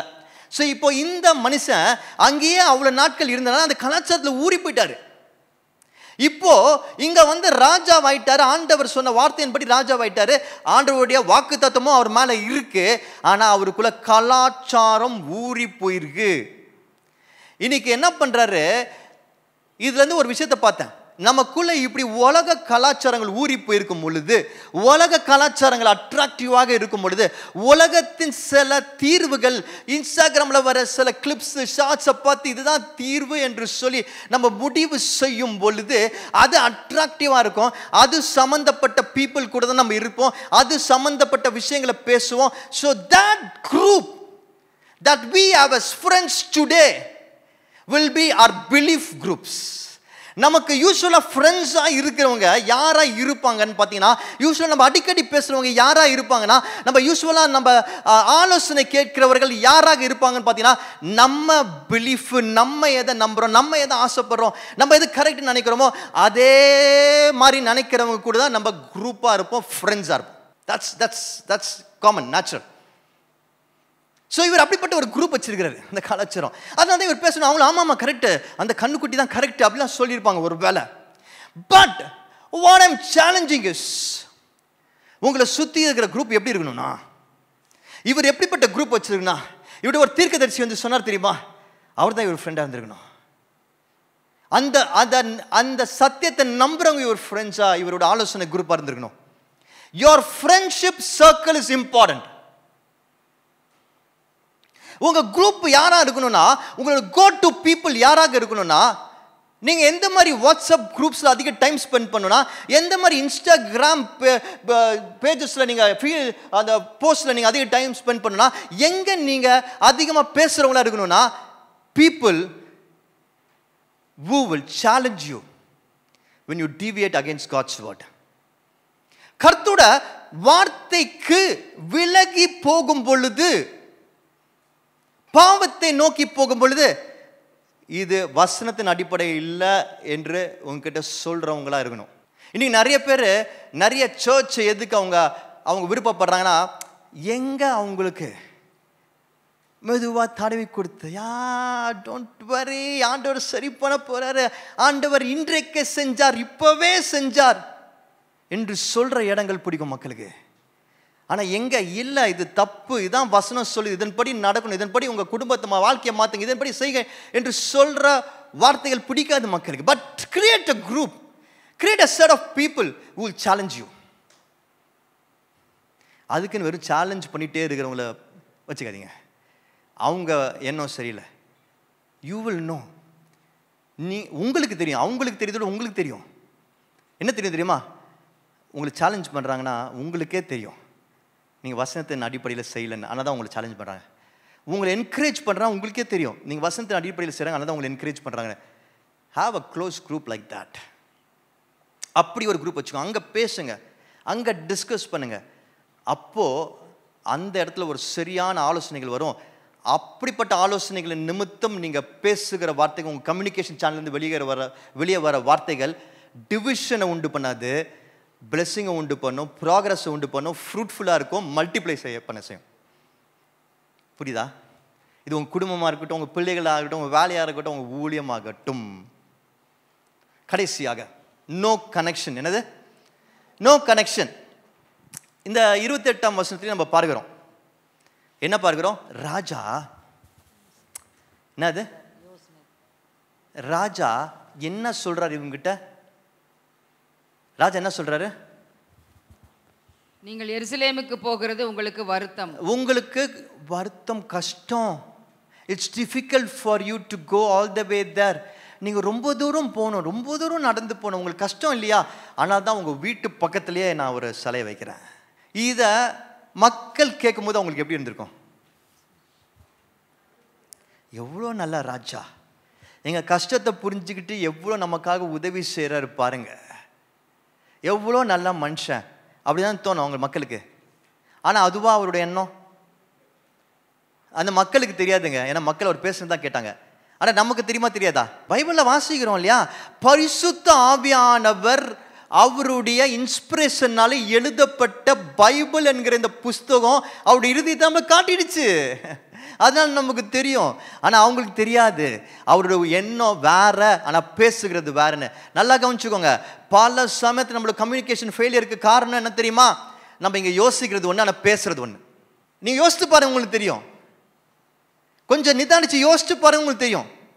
நிறைய முறை நம்ம பேசுறது, வெளியில பேசுறது, நம்ம ஆஃபீஸில் பேசுறது, நம்ம சக மனுஷங்கிட்ட பேசுறது, ஊழியத்தில் பேசுறது, நம்ம நினைக்கிறது வேற, பேசுறது வேற. எனக்கு எப்போதுமே ஒரு ப்ராப்ளம் இருக்கு. ஒரு பிரசங்கத்தை ஈஸியாக எப்படி வேணால் ரெடி பண்ண முடியும் இன்னைக்கு. ஆனால் எனக்கு அந்த பிரசங்கம் உள்ள இங்கேருந்து வரலன்னா அது என்னை டெலிவர் பண்ணுறதே கஷ்டம். ஏன்னா நம்ம பேசுகிற வார்த்தைகள் இங்கே இருந்து வரலன்னா அது நேர்மையாக இருக்காது, அது கிரியை செய்யாது, அது ஆசீர்வாதமாக மாறாது, அது சமாதானத்தை கொடுக்காது. ஆனால் இங்கே ஒன்று இருந்து இங்கே ஒன்று பேசணும், அது டிவிஷனை தான் உண்டு பண்ணும். டிவிஷனை மட்டும்தான் உண்டு பண்ணும், பிரிவினை மட்டும்தான் உண்டு பண்ணும். இந்த ராஜாக்கு அப்படிப்பட்ட ஒரு பிரச்சனை இருந்தது. இங்கே ஒன்று யோசிச்சுட்டு இருந்தாரு, ஆனால் இங்கே பேசுனது வேற. I'm just going to close it. But I want your attention. பரிசுத்த ஆவியானவர் இங்கே இருக்கிறான்னு எனக்கு தெரியும். நீங்கள் இந்த வசனத்தை நல்லா பாருங்க, நல்லா யோசிங்க. உங்கள் வாழ்க்கையில் இப்போ இதை அப்ளை பண்ணி யோசிங்க. நம்ம பேசும் பொழுது, நம்ம நிறைய மாட்டி யோசிக்காமல் பேசுகிறோம். நம்ம பேசும் பொழுது நீங்கள் உங்கள் பிள்ளைங்கிட்ட பேசுறது யோசித்து பாருங்கள், உங்கள் பெற்றோர்கிட்ட பேசுறது யோசித்து பாருங்கள், உங்கள் ஸ்பவுஸ் கிட்ட பேசுறது யோசித்து பாருங்கள், உங்கள் ஃப்ரெண்ட்ஸ் கிட்ட பேசுறது யோசித்து பாருங்கள், உங்களுடைய ஆஃபீஸ் என்விரான்மெண்ட்டை பேசுறது யோசித்து பாருங்கள். நீங்கள் பேசுகிற ஒவ்வொரு வார்த்தையும் நீங்கள் மீன் பண்ணுறீங்களா? நீங்கள் மீன் பண்ணுறதை நீங்கள் பேசுகிறீங்களா? பல சமயத்தை பண்ண மாட்டோம். மற்றவங்களோட அப்ரூவல் வாங்குறதுக்காக பேசுவோம், ப்ரொமோஷன் வாங்குறதுக்காக பேசுவோம், நல்ல பேர் வாங்குறதுக்காக பேசுவோம், ஏமாத்துறதுக்காக பேசுவோம், இச்சையான எண்ணங்களுக்காக பேசுவோம். பட் மைண்ட் இட், அப்படி பேசுகிற வார்த்தைகள் டிவிஷனை, பிரிவினை, பாவத்தை தான் உண்டு பண்ணும். I just want to finish with a story, real story. எனக்கு ரொம்ப ஒரு பாதிப்பு உண்டு பண்ண ஸ்டோரி இது. ஐ நோ அ பாஸ்டர், எந்த தேசத்தில் சொல்ல மாட்டேன், but I know a pastor. So இவரை பற்றி ஒரு விஷயம் நான் கேள்விப்பட்டேன். இந்த பாஸ்டர் ஒரு பெரிய சபை, நல்ல பெரிய சபையாக அந்த சபை வளர்ந்துடுச்சு, வெரி பவர்ஃபுல் சர்ச். ஆனால் அந்த சபை நிமித்தம் பாஸ்டர்ஸோட role, I don't like talking about this or saying this is not right, but I have to just say it for this example. அதுக்காக சொல்கிறேன். ஒரு பாஸ்டரோட ரோல் ரொம்ப டிமாண்டிங். பார்த்துக்கோங்க, இப்போ நம்ம சபை மாதிரி கூட நிற்கிறதுக்கு நிறைய இப்படிப்பட்ட leaders, elders and lovely congregation இருந்தால் பரவாயில்ல. ஆனால் சில சர்ச்சஸில் இந்த மாதிரி கிடையாது. ஸோ இந்த பாஸ்டருக்கு சர்ச் பெருசாது, ஆனால் ரொம்ப டிமாண்ட் ஜாஸ்தி ஆகிடுச்சு. யாராவது ஒருத்தர் வீட்டில் பர்த்டேனா போகணும், யாராவது ஒருத்தர் வீட்டில் ஏதாவது பிரச்சனைனா நிற்கணும், யாராவது ஒருத்தருக்கு ஏதாவது மனசு சரியில்லைன்னா அவங்க பேசினா அதை கேட்கணும், அவங்களுக்கு கவுன்சில் பண்ணணும். And it's not easy. You have to be praying, you have to be preparing, and then you have to be spending time ஃபோக்கஸ்டாக அவங்களுக்கு டைம் ஸ்பெண்ட் பண்ணணும். அது இல்லாமல் ஊழிய கூட்டங்கள் நடக்கும், காட்டேஜ் மீட்டிங்ஸ் நடக்கும், அவுட்ரீச் ப்ரோக்ராம்ஸ் நடக்கும், பிரான்ச் சர்ச்சஸ், இந்த பிரான்ச் சர்ச்சஸ் நடக்கும், சர்ச் பிளான்டிங் ஆக்டிவிட்டி இருக்கும், சிட்டியில் மற்ற பாஸ்டர்ஸோட நல்ல உறவு வேணும், அதுக்காக ஃபெலோஷிப்ஸ் இருக்கணும். ஏன்னா அப்போ தான் சர்ச்சை இன்னும் பெருசாக சர்ச் பீப்புளுக்கு நிறைய காரியங்கள் அப்புறம் செய்ய முடியும். ஸோ இந்த மாதிரி இந்த பாஸ்டரோட ரோல் இஸ் வெரி டிமாண்டிங். பார்த்துக்கோங்க. ஸோ அப்படிப்பட்ட ஒரு டிமாண்டிங் ஒரு பொசிஷன் அந்த பாஸ்டர் வந்து என் சர்ச் ரொம்ப பெருசாயிடுச்சு. அவர் வாழ்க்கையை அதுக்காக தான் கொடுத்துருக்கிறாரு. ஆனால் ஒரு ஏஜ் வந்துச்சு, அவருக்கு ஒரு பாயிண்ட் ஆஃப் டைம் வந்துச்சு, அவரால் முடியல. he was not able to take the negativity, the toxicity, அந்த டென்ஷன் இருக்கிற நிறைய அந்த டிமாண்ட்ஸ் அவரால் எடுத்துக்க முடியல. அவர் மனசில் யோசிக்க ஆரம்பிச்சிட்டாரு, என்னால் இது முடியல அப்படின்னு சொல்லி யோசிக்க ஆரம்பித்தார். என்னால் இது முடியல அப்படின்னு சொல்லி யோசிக்க ஆரம்பித்தார், மனசில் யோசிக்கிறாரு.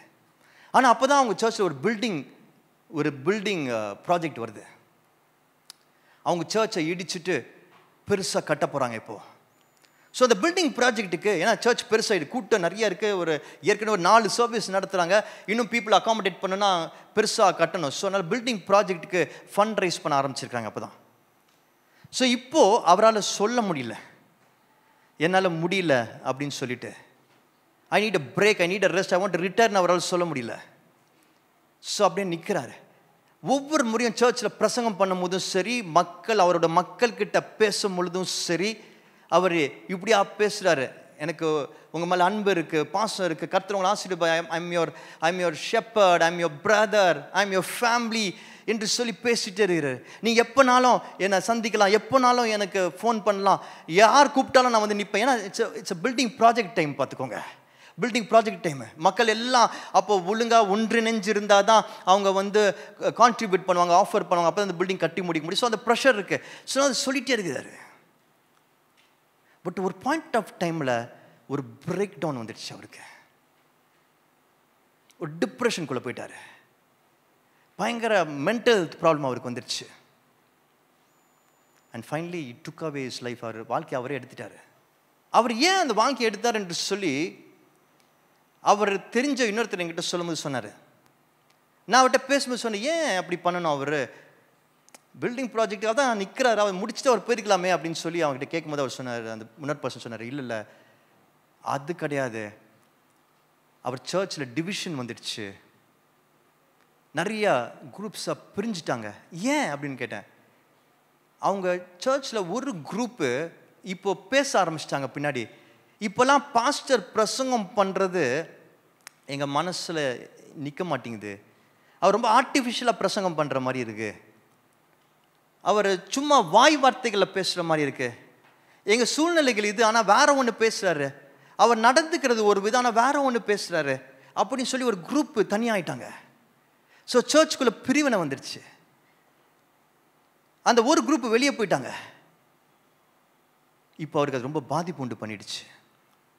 அதனால இட் டுக் ஹிஸ் லைஃப் அவே. அவர் வாழ்க்கையை அவரே முடிச்சுக்கிட்டாரு. நல்லா கவனிச்சுக்கோங்க, it can happen for anybody. நம்ம பேசுகிற வார்த்தைகள் மனசில் இருந்து வரலன்னா அது ஒரு பேர் ஆபத்தை உண்டு பண்ண முடியும், டிவிஷனை உண்டு பண்ண முடியும். அப்போ நல்லா கவனிச்சுக்கோங்க, மனசில் அழுக்கு இருந்துச்சுன்னா அழுக்கு தான் வார்த்தைகளாக வரும். ஆனால் மனசில் நல்லது இருந்துச்சுன்னா நல்ல விஷயங்கள் வார்த்தைகளாக வரும். God inside outside.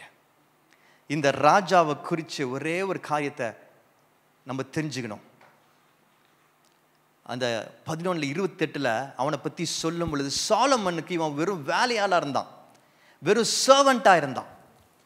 சர்வெண்ட்டாக இருந்த அவனை சாலமன் பார்க்கிறாரு, இவன் சொன்னதை செய்கிறவனாக இருக்கிறான், இவன் சொன்னதை செய்கிறவனாக இருக்கிறான், இஸ் கேப்பபிள், இஸ் இண்டஸ்ட்ரியஸ், சாமர்த்தியசாலி என்று சொல்லி சாலமன் இவனை பார்த்து இவனை ஒரு கூட்டத்துக்கு தலைவனாக ஆக்குறான்.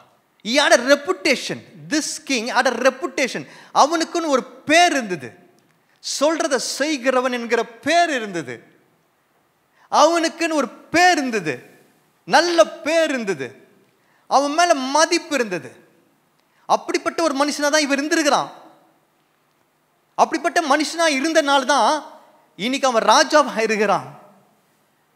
உங்களுக்கு பல சமயத்தில் பாருங்க, பிசாசு டவுட்டு நிமித்தம் பல சமயத்தில் உங்க சுற்றி இருக்கிறவங்க எஸ் பீப்புளாக இருக்கிறனால பல சமயத்தில் உங்கள் ஸ்பீச்சை டிஸ்கனெக்டட் ஆகிடும், உங்கள் ஹார்ட் ரொம்ப வீக் ஆகிடும்.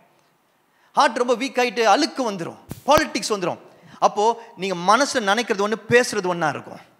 உங்களுக்கு ஒரு வெறுப்பு வந்துடும், உங்கள் குடும்பத்தினர் மேலே வெறுப்பு வந்துடும், உங்கள் கூட இருக்கிறவங்க மேலே வெறுப்பு வந்துடும். அதனால் மனசில் நினைக்கிறது ஒன்று இருக்கும், பேசுகிறது ஒன்றா இருக்கும்.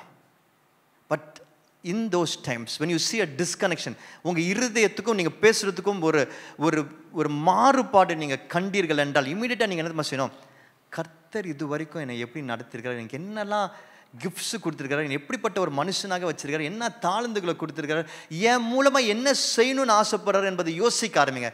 Think about it. நிறைய நேரத்தில் டிஸ்கனெக்ஷன் இன் ஸ்பீச் எப்போ தெரியுமா வரும், நான் வேற ஒருத்தங்களை மாதிரி நடக்கணும்னு நினைக்கும் போது, கம்பேர் பண்ணும் பொழுது, when I compare myself, வேற ஒருத்தவங்களை கம்பேர் பண்ணி அவங்க நல்லா பாடுறாங்க, நானும் அந்த மாதிரி நல்லா பாடணும், அவங்க பேர் வாங்கியிருக்காங்க நானும் பேர் வாங்கணும், என் ஆஃபீஸில் அவன் ப்ரமோஷன் வாங்கியிருக்கான் நானும் ப்ரமோஷன் வாங்கணுன்ற என்ன பண்ணுவோம், நம்மளுடைய டேலண்ட் இல்லாததெல்லாம், நம்மளுடைய ஸ்ட்ரென்த் இல்லாததெல்லாம் நம்ம பொய்யா சொல்ல ஆரம்பிப்போம், பொய்யா ஷோகேஸ் பண்ண ஆரம்பிப்போம், பொய்யா இம்ப்ரெஸ் பண்ண ஆரம்பிப்போம், பொய்யா அட்ராக்ட் பண்ண ஆரம்பிப்போம். ஸோ அது என்ன தெரியுமாவும், அது டிவிஷனில் தான் முடியும். நீங்கள் யார் என்று உங்களுக்கு தெரியும். கர்த்தர் உங்களுக்கு என்ன தாளந்துகளை கொடுத்துருக்கான்னு உங்களுக்கு மட்டும்தான் தெரியும். கர்த்தர் உங்களை கொண்டு என்ன செய்ய திட்டம் செய்திருக்கிறான்னு உங்களுக்கு மட்டும்தான் தெரியும். அதை மட்டும் பேசுங்க போதும். அதை மட்டும் பேசுங்க, உண்மையாக பேசுங்க. கர்த்தர் அதில் ஆசீர்வதிப்பார், பெருக செய்வார்.